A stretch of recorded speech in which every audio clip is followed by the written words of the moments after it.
పూర్వం గంధర్వపురంలో అప్పన్న అనే పరమ పిసినారి తమ తాత ముత్తాతలు కట్టించిన ఇంట్లో కొడుకు శ్రీనాథుడితో నివసించేవాడు. అతడు వ్యాపారంలో బాగా సంపాదించిన కటిక దరిద్రుడిలా బతికేవాడు. కొడుకు పుట్టిన కొంతకాలానికి భార్య మరణిస్తే ఆమెకు తిండి పెట్టే ఖర్చు మిగిలిందని సంతోషించిన పరమలోభి అప్పన్న. రోజు గంజినీళ్లే కాస్తున్న అప్పన్నతో అమాయకుడైన శ్రీనాథుడు, నాన్న, మన దగ్గర చాలా ధనం ఉన్నా ఎందుకు ఎప్పుడూ గంజినీళ్ళ ఆహారంగా ఇస్తున్నావు? మంచి ఆహారం పెట్టు నాన్న. రుచిగా కడుపు నిండా తింటే అజీర్తితో బాధపడాల్సి వస్తుంది. నా స్నేహితులంతా రుచులు రుచులుగా వండుకొని తింటున్నారు. అందరూ నీకేమి కావలసినంత డబ్బు ఉంది కదా, మంచి భోజనం తినొచ్చు కదా అని వేళకోళం ఆడుతున్నారు నాన్న. ఒరేయ్, వాళ్ళకి లేనిది మన దగ్గర ఉందని వాళ్ళకి మనమంటే అసూయ. వాళ్ళకి మన ఇంటి పరిస్థితి ఏం తెలుసు? అందుచేత ఇంకెప్పుడు ఇతరుల మాటలు వినకు. అవునా? అయితే గంజినీళ్ళే తాగుదాంలే నాన్న. పైగా నువ్వు చెప్పినట్టు గంజినీళ్ళు ఆరోగ్యానికి మంచిది. శ్రీనాథుడు తన తండ్రి పిసినారిగా బతకడం ఇందుకే కాబోలు అనుకున్నాడు. కొడుకు తన దారిలోకి వస్తున్నందుకు సంతోషించాడు అప్పన్న. ఒకరోజు మిట్ట మధ్యాహ్నం తండ్రి కొడుకులు ఎప్పటిలా గంజి తాగే సమయంలో ఒక బైరాగి వచ్చి, అయ్యా, ఆకలిగా ఉంది, తినడానికి ఏమైనా పెట్టండి. అయ్యా, మా ఇంట్లో తినడానికి ఏమీ లేదు, తాగడానికి గంజి నీళ్ళున్నాయి. పర్వాలేదు నాయనా, ఆకలి తీర్చుకోవడానికి సరిపోతుంది. ఆ గంజి నీళ్ళే ఇవ్వండి. శ్రీనాథుడు ఏదో చెప్పబోయేంతలో, రే శ్రీనాథ, నువ్వు దుకాణానికి వెళ్ళు, వెనకాలే నేను వస్తాను. అలాగే నాన్న.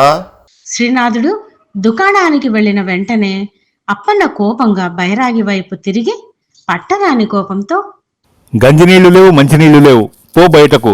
నాయనా, కోపగించుకోవద్దు.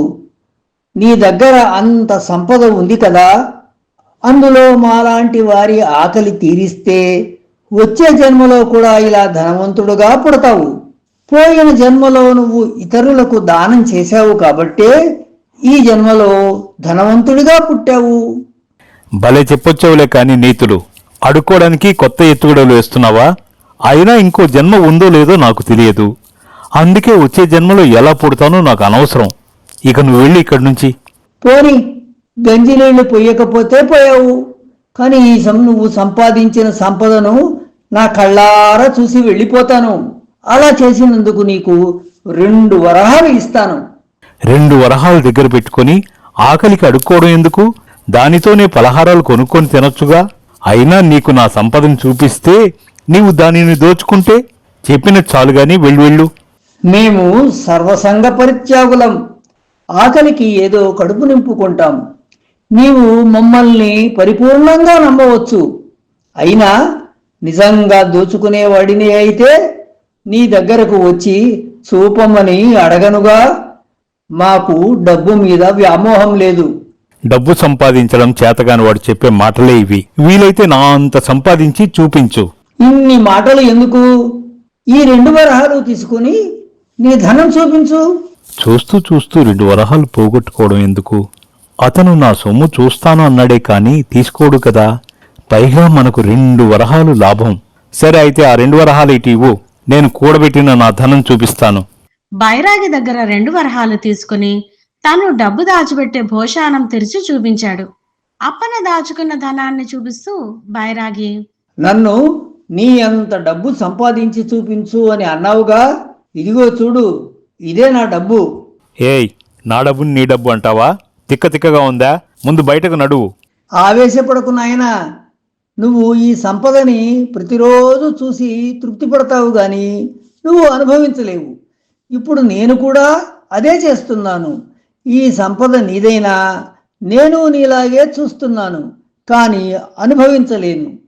నువ్వు క్రిందటి జన్మలో ఎవరికో బాకీ ఉండడం వలననే ఈ జన్మలో నోరు కట్టేసుకుని కూడబెడుతున్నావు.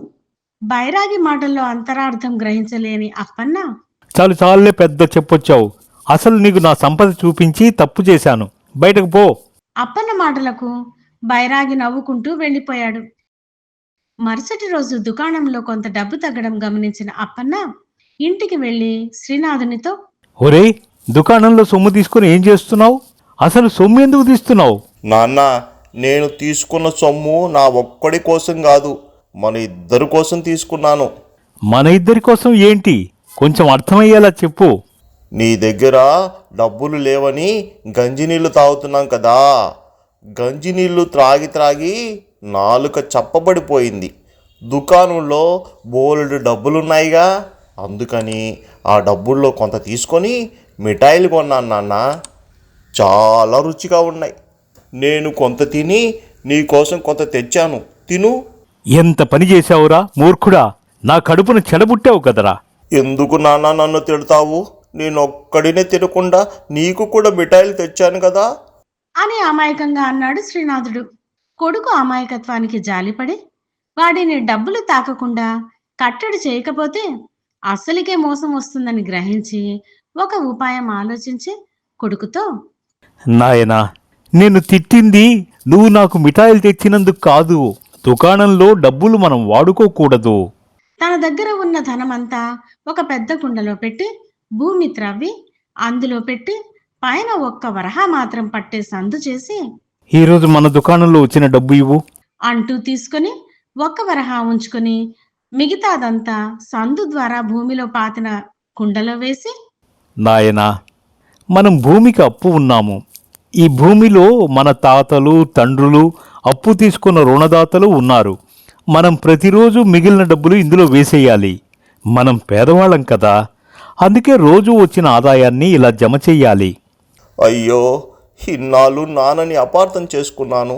పాపం, ఎందుకైనేమో నాన్న రోజు గంజినీళ్ళు మాత్రమే ఇచ్చేది. అవును నాన్న, ఒక్క వరహా వేయకుండా ఎందుకు మిగిల్చావు? అది కూడా వేసేయి, అప్పు త్వరగా తీర్చేద్దాం. పిచ్చోడా, ఈ వరహా మనకి గంజినీళ్ళకు కావాలి కదా. అవును కదా, అయినా మనం కడుపు మార్చుకొని మరి అప్పు తీర్చకపోతే ఏమవుతుంది? భూమి ఏమైనా వచ్చి మనల్ని అడుగుతుందా? అమాయకుడు అనుకున్న కొడుకు నుంచి అటువంటి ప్రశ్న ఊహించకపోవడంతో అప్పన్న గతుక్కుమన్నాడు. ఒక్క క్షణం ఆలోచించి, నాయనా, ఏ రోజు డబ్బు ఆ రోజు ఇక్కడ వేసేయాలి. లేకపోతే ఇద్దరు పెద్ద మనుషులు మనల్ని చంపడానికి వస్తారు. అమ్మో, అలాగా? అయితే పెద్ద మనుషుల డబ్బులు వాళ్ళకి ఎప్పటికప్పుడు ఇచ్చేద్దాంలే నాన్న. శ్రీనాథుడి అమాయకపు బుర్రలో ఈ మాటలు బలంగా నాటుకున్నాయి.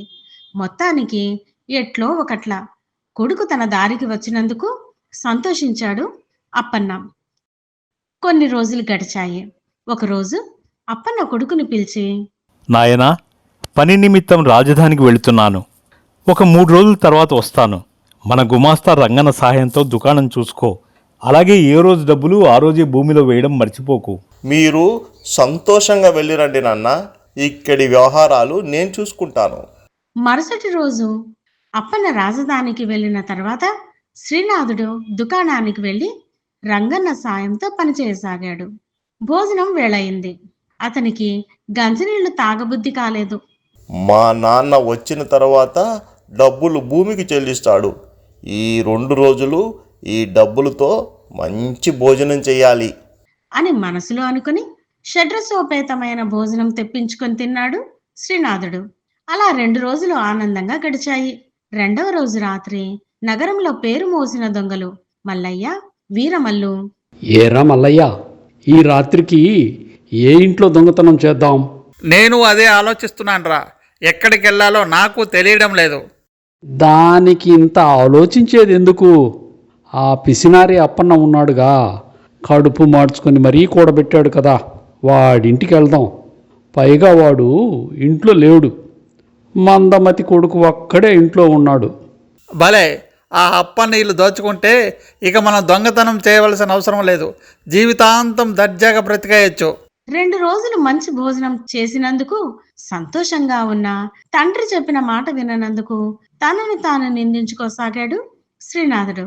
దేవుడా, అప్పు చెల్లించకపోతే పెద్ద మనుషులు వెతుక్కుంటూ వస్తారని నాన్నగారు చెప్పారు. ఇప్పటికే 2 రోజులుగా అప్పు తీర్చడం లేదు. రేపు నాన్నగారు వచ్చి నన్ను కోప్పడతారేమో. ఏది ఏమైనా రేపు ఈ తప్పు చేయను. వచ్చిన సొమ్ము మొత్తం భూమిలో వేసేస్తాను. ఇక మంచి భోజనం చెయ్యను. ఇంతలో తలుపు తట్టిన చప్పుడు వచ్చింది. అయ్యో, ఎవరో తలుపులు తడుతున్నారు. నాన్న వచ్చాడేమో. అవును, నాన్న రేపు వస్తాను అన్నాడు. కాదు కాదు, నాన్న అయి ఉండడలే. ఆ, అర్థమైంది. అప్పు తీర్చలేదని పెద్ద మనుషులకు తెలిసిపోయినట్టుంది. ఖచ్చితంగా వాళ్ళే వచ్చినట్టున్నారు. అనుకుంటూ శ్రీనాథుడు తలుపు తీశాడు. ఎదురుగా వీరమల్లు మల్లయ్యలు నిలబడి ఉన్నారు. ఏరా, డబ్బులు ఎక్కడ పెట్టారో? అయ్యో, అనుకున్నదంతా అయ్యింది. మీరు వస్తారని నాకు తెలుసు. మీ అప్పు తీర్చాలని నేను మా నాన్న డబ్బులు ఒకచోట త్రవ్వి దాస్తున్నాం.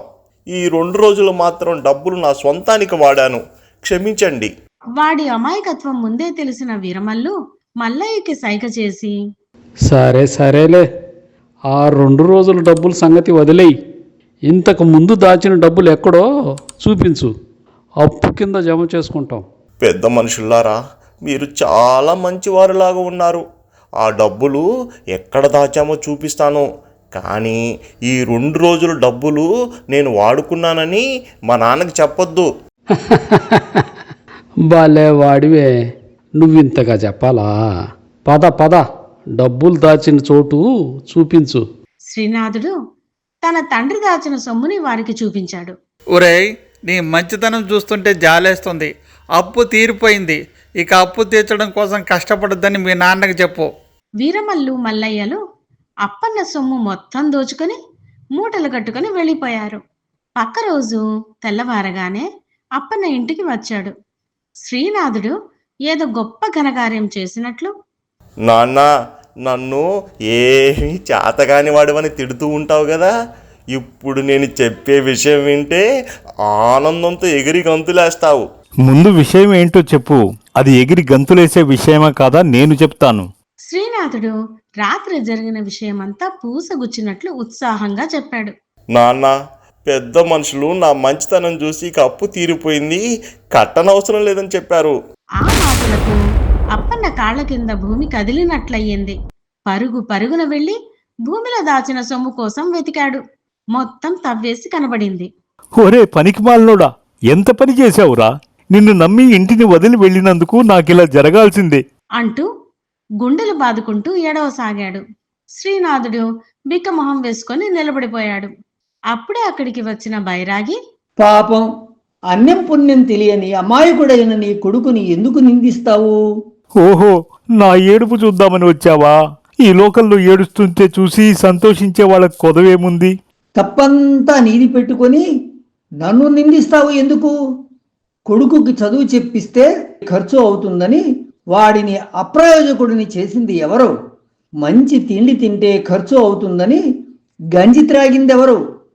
డబ్బులు దాచిపెట్టి భూమికి అప్పు ఉన్నాము, రోజు డబ్బులు వేయకపోతే పెద్ద మనుషులు వచ్చి తీసుకెళతారు అని నీ కొడుకుకి అబద్ధాలు చెప్పింది ఎవరు? ఇన్ని తప్పులు నీ వైపు పెట్టుకుని మమ్మల్ని అంటావెందుకు? చూడు అప్పన్నా, లోభి తన డబ్బుని అనుభవించలేడు. వాడు వేరే వాడికి రుణగ్రస్తుడే. ఎప్పుడు నీ డబ్బుకి బానిసలాగా కాకుండా యజమానిలాగా ఉండు. అప్పుడు నీ జీవితం బాగుపడుతుంది. నాన్న, బాధపడకండి. నాకంతా అర్థమయ్యింది. పోయింది డబ్బులే కానీ మన జీవితాలు కాదు. పోయిన డబ్బులు తిరిగి సంపాదిద్దాం. కొడుకు మాటలకు అప్పన్న సంతోషంగా అతనిని దగ్గరికి తీసుకున్నాడు. స్వామి, ఇప్పటికి నా కళ్ళు తెరుచుకున్నాయి. ఇక నుండి నేను సంపాదించే డబ్బుని మా సుఖ సంతోషాలతో పాటు బీద సాధలకు సాయం చేయడానికి ఉపయోగిస్తూ గడిపేస్తాను. బైరాగి వారిద్దరిని ఆశీర్వదించి వెళ్ళిపోయాడు. అప్పన్న, శ్రీనాథుడు ఇద్దరు కష్టపడి వ్యాపారాన్ని అభివృద్ధి చేశారు. తాము సుఖపడడంతో పాటు తాము సంపాదించిన సొమ్ముని కష్టాల్లో ఉన్న వారికి సాయం చేయసాగారు. క్రమంగా అప్పన్నకి లోభి, పిసినారి అనే పేరు పోయి ధర్మాత్ముడు అనే మంచి పేరు వచ్చింది. మరిన్ని మంచి కథల కోసం లైక్ చేయండి, కామెంట్ చేయండి, షేర్ చేయండి, సబ్స్క్రైబ్ చేయండి.